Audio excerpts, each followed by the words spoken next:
स्वागत है आप सभी लोगों का फंक्शन के लेक्चर नंबर 3 में। अब तक हमने फंक्शन को पूरा डिटेल में समझा था कि आखिर फंक्शन है क्या। अभी तो हमने यही सीखा है कि फंक्शन है क्या। अब तुम बोलोगे इतना डिटेल जा क्यों रहे हो कि लेक्चर नंबर 2 मतलब 2 लेक्चर्स में तो अभी हमने उसकी डेफिनेशन तक पहुंचे हैं कि फंक्शन है क्या। तो उसका रीजन बेसिकली ये है कि तुम जो क्वेश्चन देखोगे ना इसके, ये बेसिकली मैंने उसकी सीट बनाई थी, सिस्टमैटिक है। डोमेन रेंज के जो क्वेश्चन आते हैं तो उनको मैंने पूरा डिटेल में अलग अलग टॉपिक वाइज कर रखा है कि पॉलिनोमियल फंक्शन जो क्वेश्चन बन रहे होंगे डोमेन रेंज के वो अलग, फिर तुम देखो स्क्वायर रूट फंक्शन से जो सवाल बन रहे होंगे वो अलग। इतना सिस्टमेटिक करा गया है। स्क्वायर रूट और मॉडुलस मिक्स हो गए तो जो क्वेश्चन बन रहे हैं वो अलग। 2024 तक के तुम्हें क्वेश्चन देखने मिलेंगे 2006 से। ये जो पीडीएफ थी वो पुरानी थी तो इसमें 2024 तक के क्वेश्चन डाले गए हैं 2006 से लेकर लास्ट 19-20 साल के। ग्रेटेस्ट इंटीजर फंक्शन के जो भी क्वेश्चन होंगे वो तुम्हें यहाँ पर देखने मिल जाएंगे। सेकंड फंक्शन अलग अलग, मतलब तुम देखोगे ना अलग अलग टाइप के क्वेश्चन जिनमें रेंज पूछी जा रही होगी, डोमेन पूछा जा रहा होगा, वो सारे के सारे यहाँ पर मिल जाएंगे। तो अगर तुम्हें ये क्वेश्चन करने हैं ना, अभी इन क्वेश्चन को तुम टच भी नहीं कर पाओगे अगर तुमने बिल्कुल भी फंक्शन नहीं पढ़ रखा है। तो इस चक्कर में मुझे इतना डिटेल में जाना पड़ रहा है। अभी तुम 2-3 लेक्चर और लगेंगे तब जाकर तुम पूरा समझ पाओगे कि एक एक चीज तुम इस क्वेश्चन में, मतलब ये जो क्वेश्चन देख रहे हो ना उनमें एक एक चीज तुम्हें समझ में आए। इसके लिए तुम्हें 2-3 लेक्चर और देखने पड़ेंगे। अभी तो ये जो मैंने दिखाया ना स्क्वायर रूट और square root function, modulus function, logarithm का तो अभी मैंने डाला भी नहीं है, उसका तो अलग लगता है कि अलग ही चैप्टर बनाना पड़ेगा, इतना ज्यादा क्वेश्चन बनते हैं उससे। GIF फंक्शन, FPF फंक्शन ये जो है ना वो अलग से कराने पड़ेंगे मुझे। तो अभी तो बहुत टाइम लगने वाला है इन सब चीजों में, तब जाकर उन सारे क्वेश्चन को तुम एक एक करके कर पाओगे और खुद से कर पाओगे। मैं तुम्हें उनका सॉल्यूशन भी कराऊंगा, सिस्टमेटिक प्रैक्टिस करेंगे, वो तो होने ही वाला है। तो फंक्शन को बेसिकली हमें इन डेप्थ पढ़ना है अगर तुम्हें कैलकुलस पर पकड़ मजबूत करनी है तो अभी बेसिकली ये जो सीट है ना वो अभी इतनी ही बनी है। मैंने बनाई थी कि डोमेन रेंज तक एटलीस्ट इतना हो जाए, उसके बाद तुम्हारे फंक्शनल इक्वेशंस और भी कई तरह के जो क्वेश्चन बनते हैं वो मुझे डालने हैं वहां पर। तो अभी तो और डिटेल में पढ़ाएंगे कि रेंज है क्या, डोमेन है क्या, इनको कैसे निकालना है। तो वही चीज आगे करने वाले हैं, तो बस देखते जाओ तुम।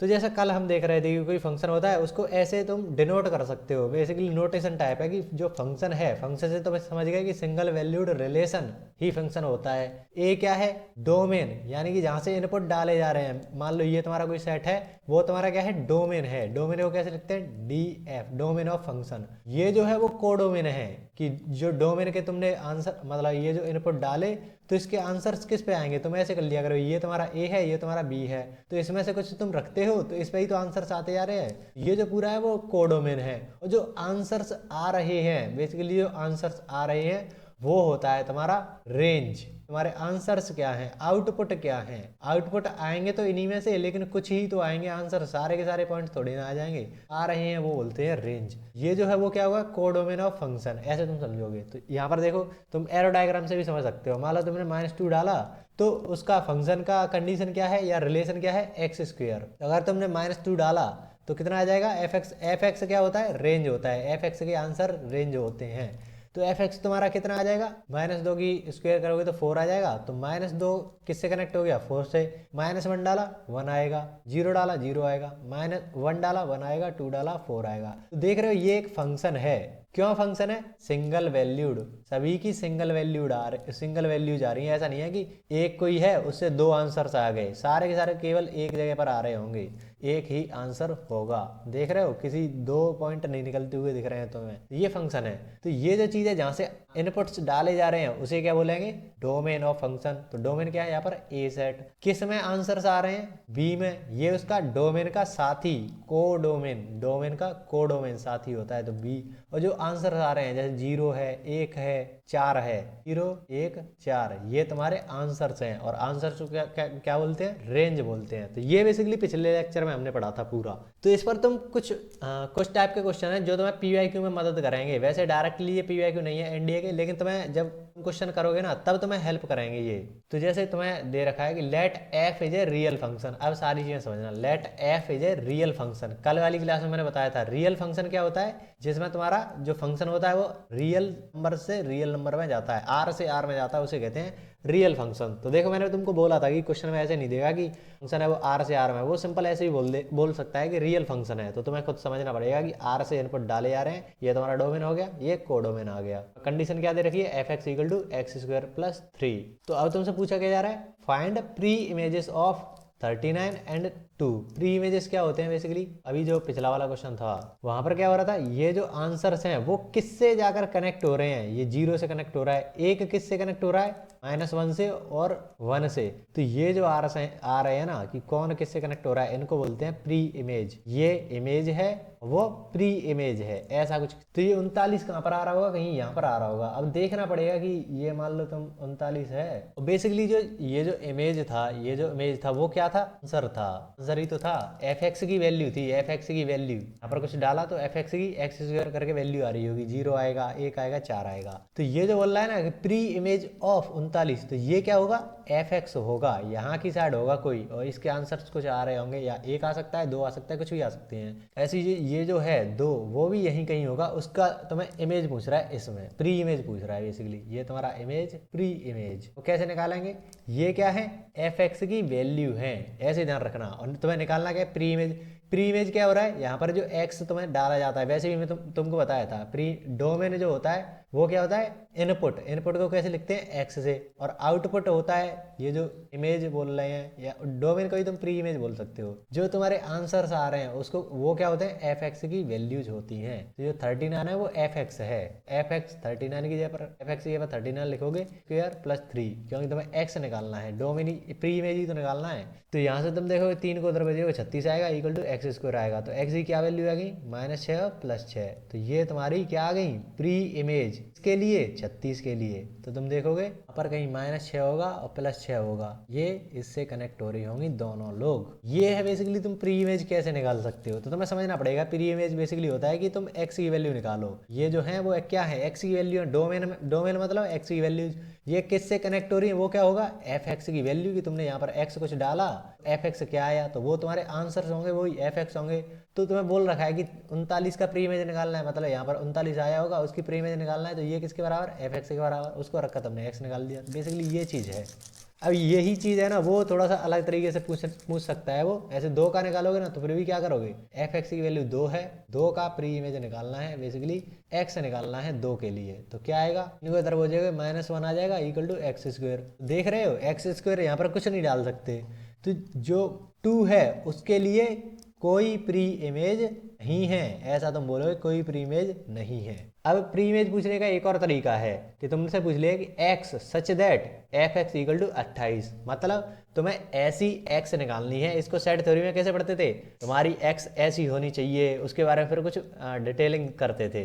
तो वो पूछ रहा है तुम्हारी ऐसी x बताओ जिसका fx 28 हो, मतलब जिसका आंसर 28 आ रहा हो। तो तुम क्या करोगे, जो fx है वो उसने कितना दे दिया, 28, x की प्री इमेज निकालना है। तुम्हें बेसिकली x फाइंड करना था, प्री इमेज फाइंड करना था। तो क्या आ जाएगा, इसको इधर भेजोगे 25 आएगा, इक्वल टू x स्क्वायर। तो तुम्हें दिख रहा होगा जो 28 की, मतलब हमारा जो 28 होगा वो किस किस से कनेक्ट हो रहा है, -5 से और +5 से, -5 +5। तो ये दोनों इससे कनेक्ट हो रहे होंगे। तो ये तुम्हारी प्री इमेज हो गई किसके, 28 के, ये इमेज प्री इमेजेस। अब ऐसे ही एक और क्वेश्चन है, बेसिकली ये जो 2 क्वेश्चन ही करा रहा हूँ, ये तुम्हें पीवाईक्यू में हेल्प करेंगे, डायरेक्ट तुम्हारे एनडीए के पीवाईक्यू नहीं है, लेकिन तुम्हें पीवाईक्यू में ऐसे ही कुछ क्वेश्चन दिख सकते हैं, तो इसीलिए मैं ये करा रहा हूँ। Let A subset of N, N क्या है, नेचुरल नंबर है, नेचुरल नंबर का सेट है। तो तुम जो सेट ए होगा ना, वो नेचुरल नंबर का सेट ही होगा, कुछ भी ले लो, 1 2 3 4 कुछ भी ले सकते हो तुम। तो उसने बोल रखा है जो फंक्शन है ना वो सेट ए से सेट ए में ही है। तो मतलब क्या है इसका, ये तुम्हारा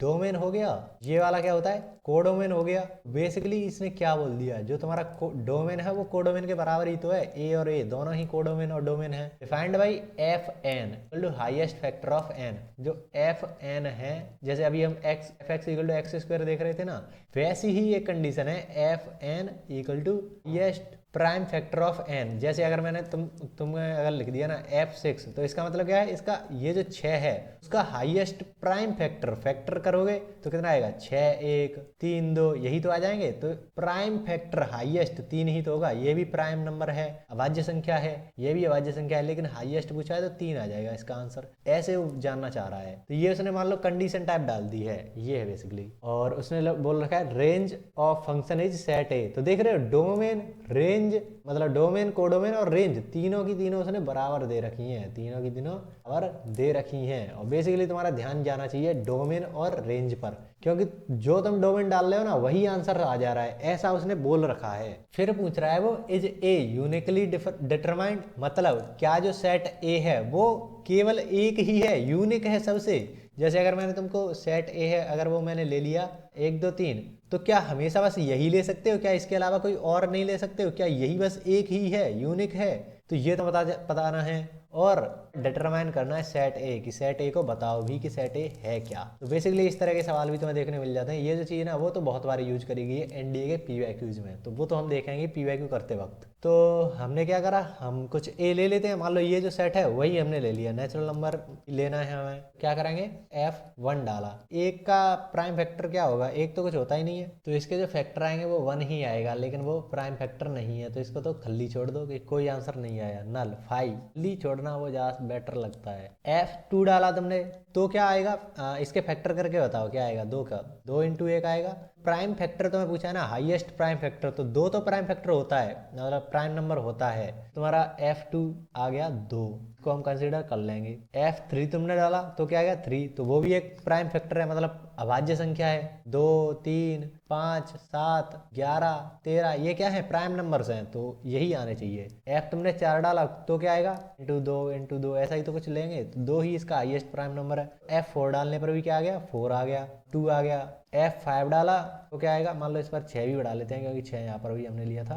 ये 5 × 1 आएगा तो हाईएस्ट प्राइम फैक्टर 5। F6 डाला तो क्या आएगा, 2 × 1, हाईएस्ट फैक्टर क्या है 2। ऐसे नहीं करेंगे, मतलब इसके फैक्टर करने को बोल रहा है, तो फैक्टर तो 1 होगा, 2 होगा, 3 होगा, 6 भी होगा इसका फैक्टर। तो हाईएस्ट क्या है, क्या ये प्राइम फैक्टर है? नहीं, ये प्राइम तो नहीं है, प्राइम तो 3 है। तो बेसिकली हमारे पास आ क्या आ रहा है वो जरा देखना। हमारे पास कोई सेट ए है, वहां से तुम नंबर्स डाल रहे हो, पर उसके आंसर्स आ रहे हैं। तुमने 1 डाला, डोमेन तो यही है ना, ए तुम्हारा डोमेन ले रखा है तुमने 1 2, तुमने 1 डाला तो इधर तो कुछ नहीं आया, और उसने बोल रखा है जो डोमेन है वही कोडोमेन है।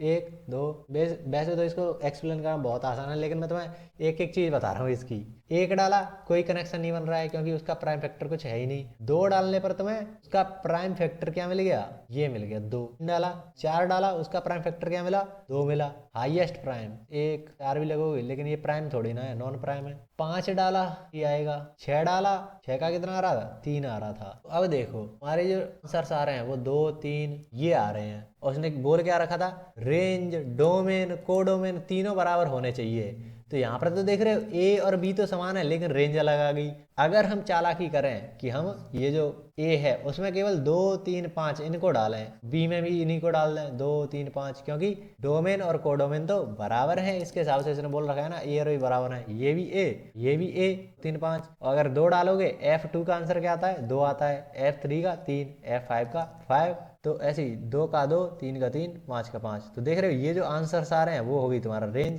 तो देख रहे हो तीनों चीज बराबर हो गई। अगर मैं तुम्हें लिख दूं सेट ए 2 3 5, तो ये तुम्हारा डोमेन भी है, ये तुम्हारा कोडोमेन भी है, यही तुम्हारे आंसर्स यानी कि रेंज भी है। देख रहे हो हमने डिटरमाइन कर दिया सेट ए को, मतलब अभी नहीं करा। ये तुम सेट ले सकते हो। अब मान लो तुम्हें एक चीज दिख रही है कि अगर हम ये तीनों के तीनों क्या थे, प्राइम फैक्टर्स थे, फैक्टर्स, तो हम मान लो सेट कोई ए ऐसा ले लेते हैं, 2 3 7 ले लूं, 5 3 5 7 ले लूं, ऐसा ले लूं, 3 5 7 11 ले लूं, ऐसा मैंने कोई भी ले लिया। तो अब तो क्या है तुम्हारा जो सेट ए है 3 5 7 11, डोमेन भी हमारा ए डोमेन कोडोमेन 3 5 7 11, 3 रखोगे F3 रखोगे तो 3 के फैक्टर्स क्या आएंगे, 1 3 हाईएस्ट फैक्टर 3, 3 का 3 से गया। 5 रखोगे हाईएस्ट फैक्टर 5, 7 रखोगे 7, 11 रखोगे 11। तो देख रहे हो ये जो आंसर्स आ रहे हैं वो रेंज हो गई, डोमेन रेंज कोडोमेन तीनों के तीनों बराबर हैं। तो तुम्हारे जो ए है ना वो यूनिक नहीं है, तुम कुछ भी ले सकते हो। यूनिक मतलब केवल एक ही प्रकार का सेट होगा ए, या तो ये होगा या ये होगा। लेकिन हम तो अपनी मर्जी से कितने भी प्राइम फैक्टर्स में बढ़ाते हैं, मान लो मैं 13 भी बढ़ा दूं तो ये एक नया सेट बन गया। तो ये यूनिकली डिटरमाइंड नहीं है, ये होता है इसका मतलब। अब तुम्हें समझ में आ रहा होगा शायद। लेकिन हम इसको डिटरमाइन तो कर सकते हैं ना कि सेट ए है क्या। तुम्हें पता है ये प्राइम नंबर्स का सेट है, तो इसको डिटरमाइन कर सकते हैं। यूनिकली है, यूनिकली डिटरमाइन नहीं है, लेकिन हम इसको बता तो सकते हैं ना कि सेट ए है क्या। तुम्हें पता है वो प्राइम नंबर्स का सेट है। तो बेसिकली तुम ऐसे जो सेट बिल्डर फॉर्म होती है कि एक्स ऐसी एक्स की एक्स तुम्हारा प्राइम नंबर है, ये एक्स इज प्राइम नंबर, ऐसे तुम इसको डिटरमाइन कर दिया ना, लिख दिया तुमने। डिटरमाइन करना मतलब तुमने बता दिया।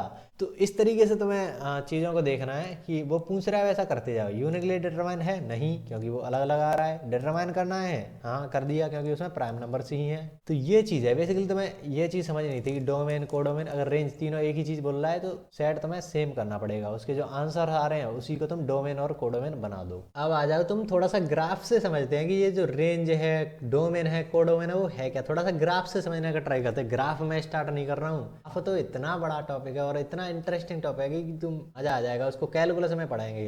कैलकुलस से अगर मैं पहले ग्राफ पढ़ा रहा हूँ ना तो तुम समझ लेना कि वो रियल ग्राफ है नहीं, बस मैं तुम्हें थोड़ी सी उसकी इंट्रो जैसा दे रहा हूँ। बाकी का जो रियल ग्राफ होगा वो तो कैलकुलस में ही पढ़ाएंगे। तो मान लो मैंने कोई ये फंक्शन ले लिया, ए से ए में ले लिया, दो सेट ले लिए ए और बी, तो उसमें एक फंक्शन ले लिया बेसिकली ये।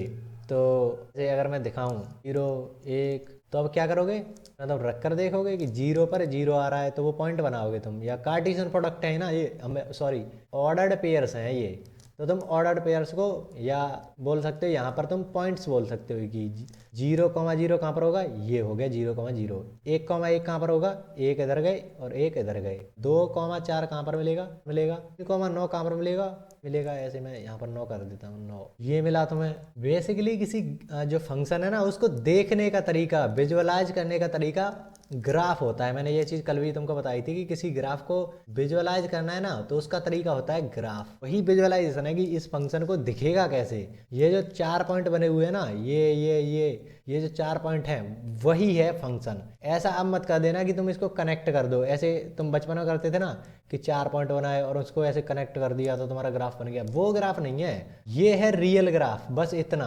बाकी का जो तुम करते हो ना कि तुम इसको कनेक्ट कर देते हो, वो क्या होता है कि तुम यहाँ पर छोटे छोटे पॉइंट्स बनाते जा रहे हो और वो इतने छोटे छोटे हैं कि तुम्हें एक लाइन जैसी दिखने लग जाती है। तो वो कब हो सकता है, वो केवल तब हो सकता है कि तुम यहाँ पर छोटे छोटे एक एक पॉइंट पर देख रहे हो, उसको चेक कर रहे हो। लेकिन हमारा तो जो सेट ए है, डोमेन है, वही ए है। ए मान लो मैंने कुछ ले लिया कि ए क्या है यहाँ पर 0 1 2 3 कुछ भी हो सकता है यहाँ पर, और ज़्यादा भी हो सकते हैं। उसमें से कुछ ही तो एलिमेंट हमने फंक्शन में उठाए हैं। ए क्रॉस बी में तो बहुत सारे एलिमेंट हो सकते हैं लेकिन हमने कुछ ही उठाए हैं। तो ए बेसिकली इस तरीके का है। हमने जो 0.1 ऐसा भी तो यहाँ पर हो सकता है कि 0.1 पर कुछ हो रहा हो तो यहाँ पर पॉइंट बन जाएगा, 0.2 पर कुछ हो रहा हो तो यहाँ पर 0.3 पर, और उससे भी 0.0005 पर ऐसा कुछ हो रहा हो। तो ऐसे छोटे छोटे पॉइंट्स बनते जाएंगे और वो तुम्हें ऐसा लगेगा, अपने आप लगेगा, तुम्हें कनेक्ट करने की जरूरत नहीं है कि वो अपने आप ऐसे जुड़ते जा रहे हैं। ऐसा कुछ तुम्हें लाइन जैसी बनती हुई दिखेगी। तो अगर तुम्हें ऐसा चीज़ चाहिए ना कि बिल्कुल ऐसा लगे कि कनेक्ट हो रहा है, तो उसके लिए ये जो डोमेन है उसको तुम्हें रियल नंबर में लेना पड़ेगा एफ, और इधर की साइड भी तुम्हें लेना पड़ेगा कि 0.1 पे यहाँ पर कुछ आंसर आना चाहिए। तो ये जो चीज़ है, ये वाली लाइन है, उस पर भी हमें छोटे छोटे रियल नंबर्स चाहिए होंगे। तो तुम्हें जो विजुअलाइज ऐसे तो जो लाइन कनेक्ट होती हुई दिखती है ना, वो इस वाले में ही होती है कि तुम आर से आर में जा रहे हो। जो रियल फंक्शन होते हैं, रियल फंक्शन मैंने बताया ना, रियल वैल्यूड का होता है कि किसी सेट से तुम आर में जा रहे हो, या जो को डोमेन तुम्हारा रियल नंबर हो गया। रियल फंक्शन क्या होता है जिसमें डोमेन भी आर है और को डोमेन भी आर है। तो बेसिकली तुम दो पॉइंट्स को डायरेक्टली ऐसे कनेक्ट नहीं कर सकते। ये पॉइंट है, ये जो दो पॉइंट्स है ना, उनके बीच ऑर्डर्ड पेयर्स होने चाहिए और भी पॉइंट्स होने चाहिए। ऑर्डर्ड पेयर यानी कि पॉइंट्स होने चाहिए और भी। तो ये जो चीज़ है ना कि इनके बीच में होना चाहिए, ऐसे छोटे छोटे पॉइंट्स होने चाहिए बिल्कुल। और वो कब हो सकता है, रियल नंबर्स होने पर, रियल फंक्शन होने पर। तो यहाँ पर दो चीज़ें होती हैं। ये जो टूटा फूटा ग्राफ दिख रहा है ना कि एक पॉइंट यहाँ पर है, दूसरा पॉइंट यहाँ पर है, तीसरा यहाँ पर है, ये जुड़ा नहीं है, कनेक्टेड नहीं है। तो यहाँ से दो तरीके के फंक्शन निकल के आते हैं। कुछ तो तुमने देखा होगा, अगर ऐसा कर दिया तो वो क्या होगा, तुम्हें ऐसे जुड़ते हुए दिख जाएंगे कि हर एक पॉइंट तुम्हें ऐसा लगेगा कि ये एक लाइन टाइप की बन गई है, ऐसा कुछ लाइन बन गया है, ऐसा तुम्हें दिखेगा अगर रियल फंक्शन हो गया तो। क्योंकि छोटे छोटे पॉइंट्स पर भी उसका आंसर्स आने लग जाएगा, हर पॉइंट पर छोटे से पे। तो ये जो क्या तुम्हें लग रहा है ना, ये कंटिन्यूस चल रहा है, ये बिल्कुल कंटिन्यूस चल रहा है, ऐसा तुम्हें लगेगा, ऐसा तुम्हें लगेगा कि ये बिल्कुल कंटिन्यूस है। ऐसे दो तरीके के फंक्शन तुम्हारे निकल के आते हैं, कंटिन्यूस फंक्शन। दूसरा होता है कि ये जो तुमने अभी देखा, ये पॉइंट यहाँ, ये पॉइंट यहाँ, ये तुम्हारा यहाँ, ये तुम्हारा यहाँ, बिल्कुल टूटा फूटा। कुछ तुम्हें ऐसे भी फंक्शन देखने मिलेंगे कि यहाँ पर कुछ आया, फिर ये टूट गया, फिर इधर से ये चला गया। तो ये यहाँ से यहाँ तक इसके कुछ आंसर ही नहीं आ रहे हैं। यहाँ पर तुम वैल्यू डालते आ रहे हो, उसका कुछ आंसर यहाँ पर आ ही नहीं रहा है। तो ये क्या है? और ये जो चीज़ है कि यहाँ पर तुमने कुछ डाला तो यहाँ पर कुछ आंसर ही नहीं आ रहा, यहाँ पर तुमने कुछ डाला मतलब 2 पे तो आया, यहाँ पर कुछ डाला तो यहाँ पर कुछ आंसर ही नहीं है। तो ये जो है इनको बोलते हैं टूटे फूटे, यानी कि piecewise function. Piecewise 2 तरीके के फंक्शन तुम्हारे निकल के आ रहे हैं, एक तो टूटे फूटे, दूसरे कंटिन्यूस। कंटिन्यूस का ध्यान रखना कि वो रियल फंक्शन होगा तभी वो पॉसिबल है कि हर पॉइंट पर उसके आंसर्स आते जा रहे हैं, तब वो कंटिन्यूस बनेगा। इंटरेस्टिंग सी चीज बताऊं, ये तुम्हें क्या दिख रहा है? 0 का स्क्वायर करा 0, 1 का स्क्वायर करा 1, 2 का स्क्वायर 4, 3 का स्क्वायर 9, जैसे कि हम पिछले वाली स्लाइड में चल करते आ रहे थे ना स्क्वायर टाइप। अब देखना, ये तुम्हें लग रहा होगा कि थोड़ा सा सेट थ्योरी की फील आ रही है कि सेट के अंदर कुछ एलिमेंट्स हैं, ये तुम्हें थोड़ा सा सेट थ्योरी का फील आ रहा होगा। लेकिन इस फंक्शन को हम कैसे लिख सकते हैं? F x equal to x square, ये चीज। फिर इसको हम एनालाइज कर रहे हैं, इसका ग्राफ बना दे रहे हैं इस तरीके से कि इसमें एफ 0 डाला तो 0 आएगा, एफ तुम 1 डाले वो 1 आएगा, ऐसे ये पूरा एनालाइज कर रहे हैं ना। तो यहीं से 2 चीजें निकल के आ जाती हैं, मैथ की 2 ब्रांचेस निकल के आ जाती हैं पूरी की पूरी। पहली तो तुम्हारी होती है लॉजिक। लॉजिक जो ब्रांच होती है ना, जैसे तुम लॉजिक वगैरह तुम जो बीएससी वगैरह करते हो ना, उन्हें पता होगा लॉजिक की अलग एक वो होती है। तो वहां पर तुम पढ़ते हो सेट थ्योरी, उस तरीके से जो मैंने शुरुआत में पढ़ाई थी ना सेट थ्योरी, फिर उसके बाद रिलेशन, और उसके बाद जो फंक्शन था शुरुआती फंक्शन की हम पूरा रिलेशन में ही निकाल के ला रहे थे कि रिलेशन का सबसेट करोगे तो ये सबसेट वाली चीजें हैं, और इस तरीके से हम कुछ बना दे रहे थे ये और इसको हम x such that x belong करना चाहिए सॉरी ए कॉमा बी, ए बिलोंग करना चाहिए ए से, बी बिलोंग करना चाहिए बी से। बेसिकली ए क्रॉस बी की बात कर रहे हैं कि जो ए कॉमा बी है वो ए क्रॉस बी से बिलोंग करना चाहिए। फिर तुम कुछ कंडीशन डाल दोगे इसमें कि ए बी से बड़ा होना चाहिए, या ए स्क्वायर इक्वल टू बी होना चाहिए, या ऐसा कुछ कंडीशन डाल दोगे तो उसे फंक्शन कहते हैं। तो इस तरीके से जो चीजें पढ़ रहे थे ना वो आता है लॉजिक से। दूसरा जो अब स्टार्ट हो चुका है बेसिकली तुम्हारा, वो है एनालिसिस वाला पार्ट। बेसिकली जो लॉजिक को एनालिसिस वाली ब्रांच से कनेक्ट करता है ना वो होता है फंक्शन। एनालिसिस में क्या पढ़ते हो तुम? पूरा का पूरा जो कैलकुलस है वो तुम्हारा उसमें चला गया एनालिसिस में। और जो अभी हमने स्टार्ट करा ना कि f x equal to x square, इस तरीके से हम फंक्शन को समझ रहे हैं। जैसा कि वो जी एच आर डी का तुम्हें याद हो कि ये तुम्हारा पी क्यू एक्स लेंथ का है, ये तुम्हारा ए बी 2x लेंथ का है, y इक्वल टू 2x, ये जो चीजें कर रहे हैं ना, फिर इसका हम ग्राफ देख रहे हैं। तो जो ग्राफ है वो भी एनालिसिस का पार्ट है कि पूरा एनालिसिस कर रहे हो तुम। रियल एनालिसिस वगैरह तुम पढ़ते हो बीएससी वगैरह में, कॉम्प्लेक्स एनालिसिस, तो वहां पर ये चीजें तुम्हें पढ़ाई जाती हैं। तो बेसिकली जो फंक्शन है ना वो इन दोनों को कनेक्ट करने की एक यूनिट टाइप है। ये तुम्हें वैसे ही एक्स्ट्रा फैक्ट में रख लेना कि हम फंक्शन को 2 तरीके से पढ़ सकते हैं, एक तो लॉजिक वाली तरीके से, दूसरा एनालिसिस वाले तरीके से। फंक्शन जब स्टार्ट कराएंगे ना तब जो हम एनालिसिस यानी कि कैलकुलस हम स्टार्ट करेंगे तब हम फंक्शन को इस नजरिए से पढ़ाएंगे। थोड़ा सा ग्राफ का यूज ज्यादा करेंगे समझने में, फंक्शन को समझने के लिए हम ग्राफ का यूज ज्यादा करेंगे कैलकुलस में। तो ये थोड़ा सा डिफरेंस याद रखना कि फंक्शन 2 तरीके से कराया जा सकता। अब जैसे मैं तुम्हें सिंपल सा दे दूं ये चीज कि एफ तुम्हारा ए से बी है, f x equal to x square, उसी से समझ लेते हैं। तुम्हारा ए है वो कोई साइड दे रखा है ये, और बी साइड दे रखा है ये, कोडोमेन है बेसिकली, ये डोमेन ये कोडोमेन, ये तुम्हारी रेंज। आंसर ही तो रेंज होते हैं, एफ एक्स की वैल्यूज ही तो रेंज होते हैं। ये तुम्हारा एक्स क्या है? डोमेन है, यानी कि इनपुट या डोमेन। ऐसे तुम्हें अब हर चीज क्लियर होनी चाहिए। तो अब इसको ग्राफ पे समझने का ट्राई करते हैं। तुमने -2 डाला, -2 कहाँ है? यहाँ पर 2 डालने पर क्या आएगा? 4 आएगा हमारा, यहाँ पर बना -2,4। ऐसे ही तो करते हैं, F2 डाला 4 आया, तो इसको कैसे लगाएंगे? -2,4 ऐसे ही तो लिखते हैं। अब ऐसे तुमने -1 डाला तो -1 डालने पर 1 ही आएगा इसका आंसर। 0 डाला 0 आ गया, 1 डाला 1 आ गया, 2 डाला 4 आ गया। यही तो तुम डाल सकते हो इसमें, और क्या डाल सकते हो? 1 डाला 0 डाला 2 डाला, आंसर इसमें आ गए। तो ये जो चीज बनाना, ये जो ग्राफ बना है वही बेसिकली ये जो चीज लिखी हुई है उसको तुम विजुअलाइज कर सकते हो। ऐसा नहीं है कि तुम इनको कनेक्ट कर दो, कनेक्ट नहीं करना है। ये जो पॉइंट है वो कनेक्ट नहीं कर सकते तुम। क्यों नहीं कर सकते तुम बताओ अब? क्योंकि ये एक रियल फंक्शन नहीं है। अगर हम आर से आर में कर देते ना फिर तो तुम कुछ भी डालते रहते। 0.1 का तुम डालकर स्क्वायर निकाल देते, 0.01 का निकालते, 0.0001 का निकालते। तो बिल्कुल छोटा छोटा छोटा छोटा कर करके ऐसे ही उसके आंसर भी छोटे छोटे आते। ऐसा लगता है कि ये जो आंसर आ रहे हैं ना वो ऐसे कनेक्ट होते हुए जा रहे हैं, तो तुम्हें एक लाइन जैसी दिखने लगती।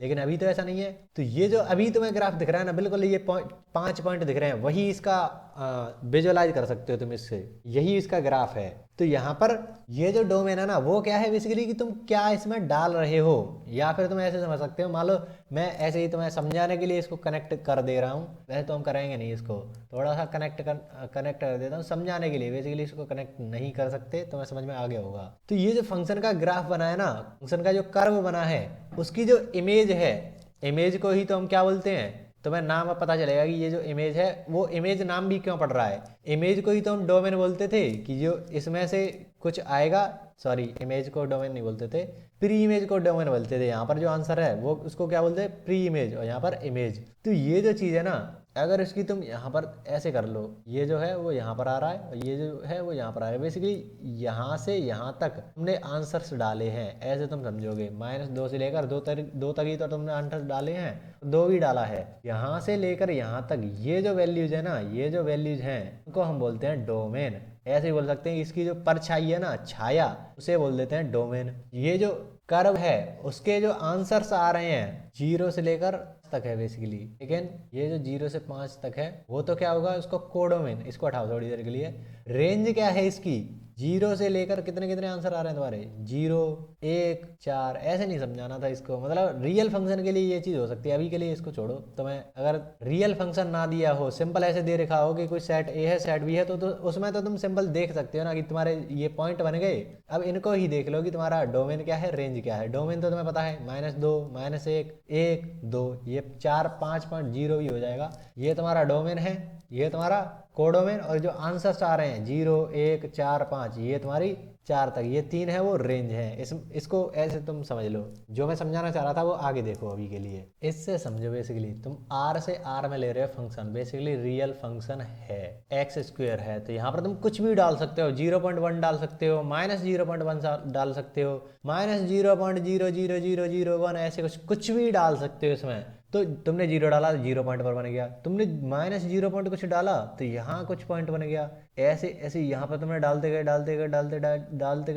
छोटे छोटे पॉइंट डालते आ रहे हो, तो कुछ इस तरीके से तुम्हारा बनता जाएगा। ये डालते गए ऐसा जो कर्व बनेगा ना, ऐसा कुछ, ये बिल्कुल ऐसा नहीं है कि नुकीला टाइप हो, कीला नहीं है, बेसिकली ये इस तरीके से तुम्हें कनेक्ट होता हुआ दिखेगा। जो पॉइंट्स हैं वो सारे के सारे, अब समझना चीज को, बेसिकली मान लो ये तुम्हारा ग्राफ ऐसे चलता जा रहा है, ये रुकेगा थोड़ी ना, तुम तो अनंत तक इसमें डालते जाओ, तो ये जो तीर है ना वो भी ऐसे अनंत तक चलता जाएगा। ऐसे ये वाला तीर है वो भी इधर चलता ही जाएगा, इधर की साइड भी जा रहा है और ऊपर भी चलता जा रहा है, ऊपर इधर दोनों तरफ चलता जा रहा है। बेसिकली ये भी ऊपर और इधर दोनों तरफ फैलता जा रहा है। तो अब इसमें हम क्या करेंगे, तुम अगर देखो इसमें तुम क्या क्या डाल सकते हो, उसी को तो हम डोमेन बोलते हैं। तो इस पे तुम डालते हो ये जो x एक्सिस जिसे तुम बोलते हो, ये y एक्सिस, तो ये जो x एक्सिस है उसमें ही तो तुम डालते हो कि 4 डाला उसका 16 आ गया, 3 डाला 9 आ गया। तो इसमें तुम जो डालते हो ना वही है तुम्हारा डोमेन।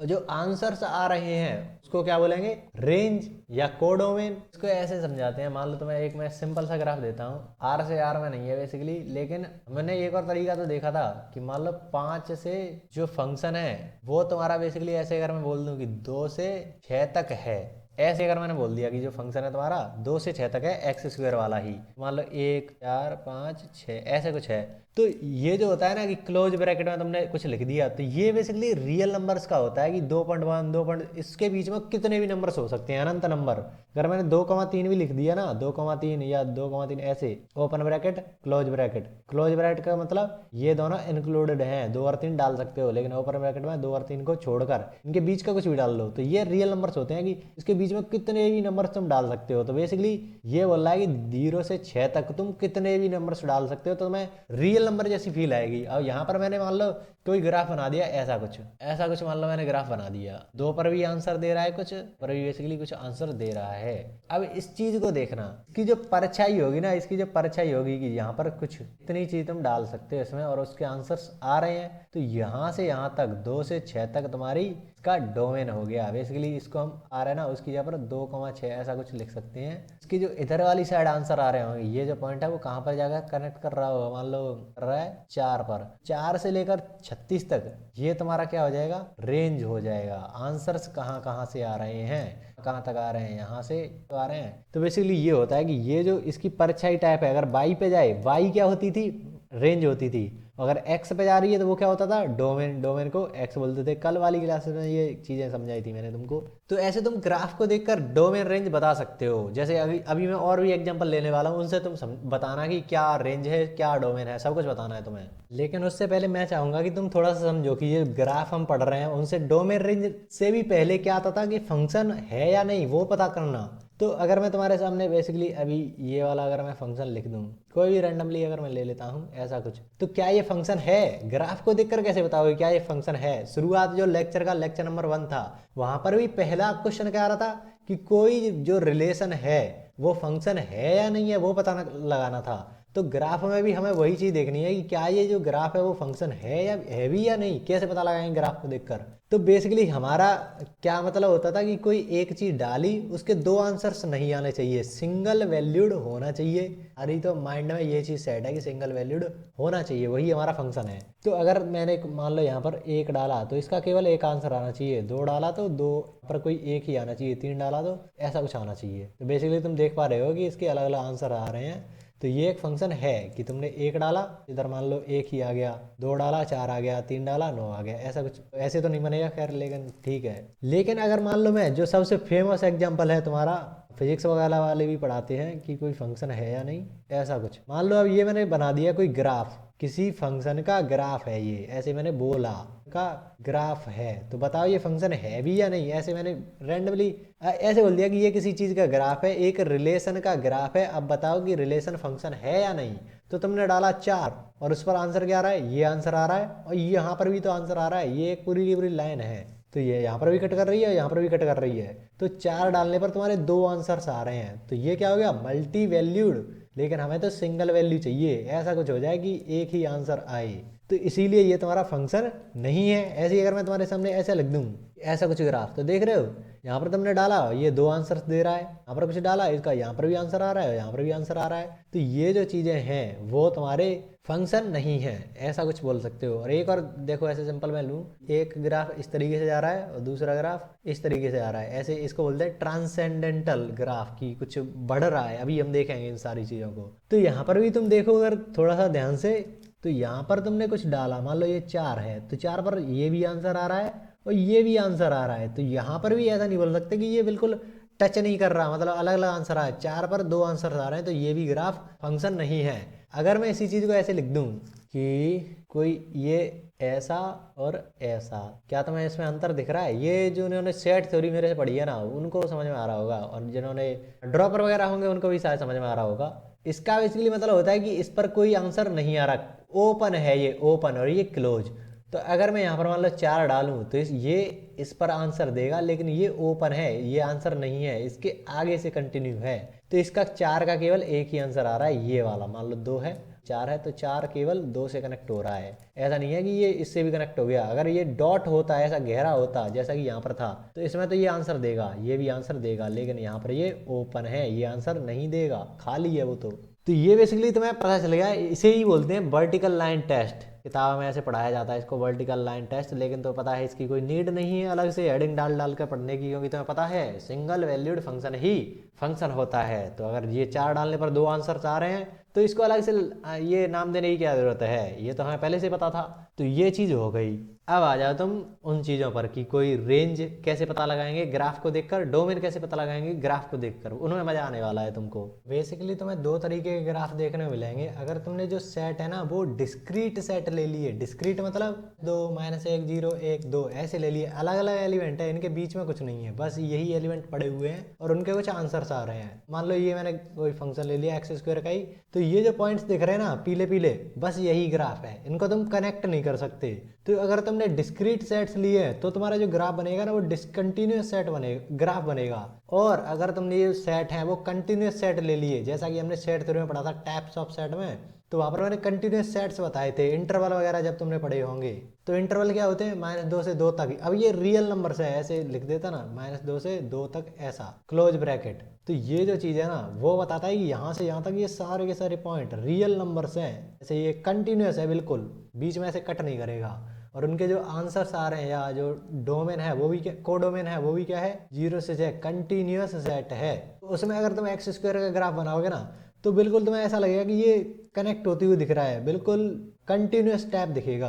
तो हाईली वैल्यू पुटिंग करोगे ना, बिल्कुल छोटी छोटी वैल्यू डालकर तुम चेक कर रहे हो उसके आंसर, तो हाईली डिटेल्ड वैल्यू पुटिंग करोगे रियल नंबर्स की, तो तुम्हें जो ग्राफ मिलेगा ना वो मिलेगा कंटिन्यूस। तो बेसिकली दो तरीके के ग्राफ तुम्हें देखने मिल रहे हैं। मैंने यहाँ पर तुम्हारे लिए कुछ ग्राफ्स रख रखे हैं, अब तुम्हें बताना है इसका डोमेन क्या है और रेंज क्या है, दोनों चीज़ें तो बतानी है हर एक ग्राफ के लिए। तो बताओ कैसे करोगे। तो पहली चीज़, क्या तुम उसमें डाल सकते हो, डाल क्या रहे हो, ये देखो पहली चीज़ तो ये ध्यान रखना, ये क्लोज है ये ओपन है, मतलब ये इंक्लूड नहीं है, ये जो आंसर है वो इंक्लूडेड नहीं है। तो तुमने 2 डाला तो ये आ गया, ऐसे तुम डालते गए डालते गए डालते गए डालते गए कंटिन्यूस आ रहा है, मतलब तुम रियल नंबर्स डाल रहे हो इनके बीच में। 6 डाला, 6 पर कोई आंसर नहीं आ रहा है, लेकिन 6 से जस्ट पहले तुम्हारे आंसर हैं। तो तुम्हारा डोमेन क्या होगा, 2 से लेकर 6 तक, लेकिन 6 इंक्लूडेड नहीं है। तुम्हारा जो डोमेन होगा वो क्या होगा, 2 इंक्लूड होगा, मतलब क्लोज ब्रैकेट 6 पर कोई आंसर आ ही नहीं रहा है तो उसको हम इंक्लूड नहीं करेंगे, तो ओपन ब्रैकेट। रेंज क्या होगी, बेसिकली डोमेन क्या होता है, एक्स पर छाया, एक्स पर जो भी उसकी परछाई बन रही है, शैडो बन रही है। रेंज क्या होगा, वाई पर जो उसकी शैडो बन रही है, वाई एक्सेस यहाँ पर। तो देख रहे हो, इसकी अगर तुम छाया बनाओगे तो ये तो खाली है, होल है, कोई इसमें प्रकाश, मान लो तुमने यहाँ पर कोई टॉर्च लगा दी, उससे कोई उसकी छाया बनेगी नहीं, कोई परछाई बनेगी नहीं। तो बेसिकली तुम बोल सकते हो कि तुम्हारा जो रेंज है वो कहाँ से आ रही है, 2 पर तो तुम देखोगे तो ये इंक्लूड है, 2 पर इंक्लूड, 8 पर ये इंक्लूड नहीं है, कोई उसका आंसर नहीं आ रहा। तो ये तुम्हारी डोमेन रेंज हो गई। ऐसे ही तुम्हें यहाँ पर बताना है, देख रहे हो एक्स पर तुम्हें डोमेन मिल जाएगा, डोमेन ऑफ फंक्शन क्या होगा, 2 इंक्लूडेड है। फिर 4 पर देखो, 4 पर ये आंसर नहीं दे रहा, लेकिन 4 पर ये वाला आंसर तो आ रहा है ना, तो 6 आ रहा है तुम्हारा आंसर। लेकिन तुम 4 डाल तो सकते हो ना, 4 पर आंसर आ रहा है, 6 पर आंसर आ रहा है, 8 पर भी आंसर आ रहा है, तो 2 से लेकर 8 तक तुम कुछ भी डाल सकते हो, कुछ भी, मतलब रियल नंबर में कुछ भी डाल दो। रेंज क्या होगी, ये इधर के आंसर, ये वाले आंसर। और देखो 2 पर आंसर आ रहा है, 4 पर आ रहा है, लेकिन ये यहाँ पर तो कुछ आंसर आ ही नहीं रहा। मान लो ये तुम्हारा 5 है, यहाँ पर 5, तो 2 से लेकर 5 पर कोई आंसर नहीं आ रहा, लेकिन 5 से जस्ट पहले आ रहा है, इसलिए इसको इंक्लूड नहीं करेंगे, केवल 5 पर नहीं आंसर आ रहा। फिर 6 से तुम्हारे फिर से आंसर स्टार्ट हो गए, तो यूनियन 6 पर तुम्हारा आंसर आ रहा है, देखो डार्क डॉट है ना, गहरा डॉट है, इसे लेकर 8 पर भी फिर गहरा ही डॉट है, तो इंक्लूड होगा, केवल 5 इंक्लूड नहीं है, ऐसे तुम बोल सकते हो। तुम इस चीज को, या हाँ सही है, क्योंकि 5.1 5.2 ये भी तो इंक्लूड नहीं है, सीधा 6 से स्टार्ट हुआ है, फिर तो उनके बीच में कुछ है ही नहीं। ऐसे इसको लिखेंगे। इसको देखो, ये तो तुम्हारा ये तीर है ना, तीर मतलब बढ़ाते जाओ बढ़ाते जाओ बढ़ाते जाओ, कितना भी बढ़ाते जाओ। तो देख रहे हो पूरी इधर की एक्स घेर ली, ऐसे इसको तुम बढ़ाते जाओ इधर की एक्स घेर ली, मतलब पूरी की जितनी भी एक्स है रियल नंबर्स, तो वो सारे के सारे रियल नंबर्स आ गए। डोमेन ऑफ फंक्शन क्या होगा, मर्स, या बोल दो रेंज क्या होगी। देख रहे हो वाई भी तो पूरा गिरता जा रहा है, ये ऐसे बढ़ता जाएगा, तो ये सारे के सारे आंसर कहाँ पर देता जाएगा, ये आंसर देते जा रहे हैं। ऐसे तुम देखो ये सारी की सारी वाई भी घेर ली, तो देख रहे हो जो रेंज है वो भी तुम्हारी माइनस इन्फिनिटी से इन्फिनिटी तक, यानी कि आर से आर में है। इसको देखो ये क्या है, ये जरा देखने वाली चीज है, इसे को बोलते हैं एसिम्पटोट। जैसे अगर मैं ये ग्राफ बनाऊं, अगर मैंने ऐसा कर दिया ना कि बिल्कुल इसको टच करते जा रहा है, तुम्हें लगेगा ये टच कर जाएगा आगे चलकर, लेकिन वो कभी टच करेगा नहीं। जैसे मैं तुम्हें दिखाता हूँ अभी, इसको अगर तुम देखो, मैंने y = 2 की पावर x का ग्राफ बनाया है, तो कुछ इस तरीके से तुम्हें दिख रहा होगा। ये लाल वाली यहाँ पर तो ऐसे लगेगा छू रही है, बिल्कुल उसमें सट गई, लेकिन अगर तुम इसको जूम करते जाओ तो देख रहे हो ये दूर होता जा रहा है। यहाँ पर तुम्हें फिर से लगेगा कि ये तो मिल गए, बिल्कुल 0 हो गया, लेकिन और जूम कर दो इसको, इतना जूम करते हो जाओगे तुम्हें देख रहे हो फिर से ये अलग होती हुई दिख रही है। तो ऐसे ऐसा लगेगा तुम्हें कि ये बिल्कुल टच कर रही है, ये जो चीज़ है वो आगे चलकर बिल्कुल इसको टच कर गई, लेकिन वो टच नहीं करती। उसको जूम करते जाओगे ना तो वो बिल्कुल अलग ही रहेंगे हमेशा। तो इसे बोलते हैं एसिम्पटोट। तो इसका जरा वो दिखाओ, ये ऐसे ही इन्फिनिटी तक चल जाएगा, माइनस इन्फिनिटी तक चलता जाएगा। यहाँ पर देखो ये +3 डालने पर यहाँ पर तो आंसर नहीं आया, लेकिन ग्राफ तो यहाँ पर भी चल रहा है ना, वहाँ पर उसने आंसर दे दिया, 3 डाल सकते हैं। ऐसे ही ये -5 तक +5 तक तुम कुछ भी डाल सकते हो, माइनस इन्फिनिटी से 5 तक तुम कुछ भी डाल लो, 5 भी इंक्लूड है, इन्फिनिटी तो तुम इंक्लूड कर ही नहीं सकते क्योंकि उसको बाउंड्री में लाना है। तो ये तुम्हारा डोमेन हो गया। रेंज क्या होगा, 0 देखो ये आंसर कभी नहीं देगा, 0 पर तो ये टच कर ही नहीं रहा है, ये जो ग्राफ है वो 0 पर कोई आंसर नहीं दे रहा, टच ही नहीं करेगा, तो 0 तो इंक्लूड नहीं है। ऊपर जाते जाओ यहाँ पर कोई इसने आंसर नहीं दिया, 2 पर कोई आंसर नहीं दे रहा है, सॉरी देगा 2 पर। तुम्हें यहाँ पर देखने को लगेगा ये जो टुकड़ा है उस पर तो कोई आंसर नहीं है, लेकिन इसके सूत्र पर यहाँ पर तो ये आंसर है ना, 2 का आंसर इस वाले ग्राफ को तो कर रहा है ना, तो 2 भी इंक्लूड है, 3 4 कुछ भी डालते जाओ आंसर दे रहा है वो यहाँ तक 4 तक, तो 0 से लेकर 4 तक और 4 भी इंक्लूडेड है। तो ये तुम्हारा हो गया रेंज। और ये तुम बताओ कौन सा फंक्शन है, ये डिसकंटिन्यूअस है, डिसकंटिन्यूअस, ये अलग टुकड़ा और ये अलग टुकड़ा, या तुम बोल लो पीस वाइज फंक्शन है, अलग अलग पीसेस में है, ये कंटिन्यूअस, ये पीस वाइज, ऐसे तुम इनको देख सकते हो। बेसिकली जो तुम्हारे फंक्शन होते हैं ना उनका थोड़ा सा देखते हैं कि कुछ इंपॉर्टेंट फंक्शन है जो तुम्हें आगे पढ़ने हैं, सम इंपॉर्टेंट रियल फंक्शन की बात करेंगे। रियल फंक्शन मतलब आर से आर में इनकी बात करें तो तुम्हारे पास कई तरह के फंक्शंस आते हैं। तुम्हारे पास पहले मिलेंगे अलजेब्रिक फंक्शंस, अलजेब्रा की तुम्हें फील आएगी। दूसरे होंगे तुम्हें अभी जो मैंने नाम लिया था ट्रांसेंडेंटल फंक्शन, बता रहा हूँ कि फंक्शन कैसे कैसे होते हैं। अलजेब्रिक फंक्शन देखो तो वही पॉलिनोमियल फंक्शन जिसका तुम्हें थोड़ा सा फील क्वाड्रेटिक इक्वेशन में आ रखा होगा। पॉलिनोमियल ही बेसिकली तुम्हारा क्वाड्रेटिक इक्वेशन यहीं से निकल के आता है। लीनियर फंक्शन जो तुम पढ़ते हो, कांस्टेंट फंक्शन जो तुम पढ़ते हो, और कौन से होते हैं आइडेंटिटी फंक्शन जो तुम पढ़ते हो, वो सब इसी में आ रहे हैं आइडेंटिटी। और तुम्हारे पीस वाइज जो फंक्शन है वो भी इसी में आ जाते हैं, piecewise function. Piecewise में भी बेसिकली तुम्हारा modulus function, GIF greatest integer function, fractional part function, signum function, ये जो चीजें हैं वो पीस वाइज में आ जाता है। और अगर तुम ट्रांसेंडेंटल फंक्शन में देखो, ट्रांसेंडेंटल का मतलब थोड़ी सी बढ़ता जा रहा है, इंक्रीज हो रहा है या डिक्रीज हो रहा है, बेसिकली CD टाइप, एक CD के बाद दूसरी CD, उसे बोलता है ट्रांसेंडेंटल। तो इसमें कौन कौन से फंक्शन आएंगे तुम एक्सपेक्ट कर सकते हो, एक्सपेक्ट क्या कर सकते हो, कुछ एक्सपोनेंशियल टाइप फंक्शन। एक्सपोनेंशियल जैसे अभी हमने बनाया था कि ये जो फंक्शन है वो एक्सपोनेंशियल है, बढ़ता जा रहा है बढ़ता जा रहा है। लॉग का भी ऐसा ही होता है। Trigonometric function, inverse trigonometric functions, और तुम्हारे जो ज्योमेट्रिक फंक्शंस आते हैं, ज्योमेट्रिक कर्व आते हैं, जैसे ज्योमेट्रिक कर्व है पैराबोला, हाइपरबोला, इलिप्स, सर्कल, ये जो होते हैं वो सब इनके जो ग्राफ बनते हैं वो भी ट्रांसेंडेंटल फंक्शन में आते हैं। तो ये सारे अलग अलग हमें एक एक करके पढ़ाएंगे सारे लोगों को। ये तो तुमने बेसिकली पढ़ ही लिया। तुम मान लो अगर तुमने क्वाड्रेटिक इक्वेशन पढ़ ली तो बेसिकली ये भी तुमने पढ़ लिया है। उसके बाद मेन क्या है, सबसे ज्यादा मॉडुलस, सबसे ज्यादा इंपॉर्टेंट, ग्रेटेस्ट इंटीजर फंक्शन सबसे ज्यादा, एक्सपोनेंशियल, लॉग, दोनों साथ में पढ़ेंगे। ट्रिग्नोमेट्रिक फंक्शन हमने पढ़ रखे हैं। इनवर्स ट्रिग्नोमेट्रिक ये तुम्हारा अलग चैप्टर है, ये भी तुम्हारा अलग चैप्टर है। तो इस फंक्शन वाले चैप्टर में हम इनका ओवरव्यू तो लेंगे, लेकिन डिटेल में किस में जाएंगे, इस वाले में, इस वाले में, इस वाले में, इस वाले में, तो यही है। और इनको भी थोड़ा सा देखेंगे। तो जो अभी मैंने तुमको बोला ना डोमेन रेंज, तो अभी डोमेन रेंज खत्म नहीं हुआ है, वो अभी शुरू ही नहीं हुआ है। शुरू तो इनमें अलग अलग होगा कि जब मॉडुलस को पढ़ रहे होंगे तो मॉडुलस में जितने भी तुम्हारे डोमेन रेंज के सवाल आएंगे उनको साथ में कराएंगे। ग्रेटेस्ट इंटीजर के फंक्शन को पढ़ रहे होंगे तब उनके सारे के सारे डोमेन रेंज के फंक्शन को करेंगे। ऐसे ही एक्सपोनेंशियल, लॉग का तो अलग चैप्टर बनाने का सोच रहा हूँ क्योंकि वो ज्यादा ही क्वेश्चन बनते हैं उससे अलग से, तो वो भी देख लेंगे, लेकिन होगा वो फंक्शन का पार्ट ही। तो ये हमारे आगे की चीजें रहने वाली हैं, तो इनको अब देखेंगे।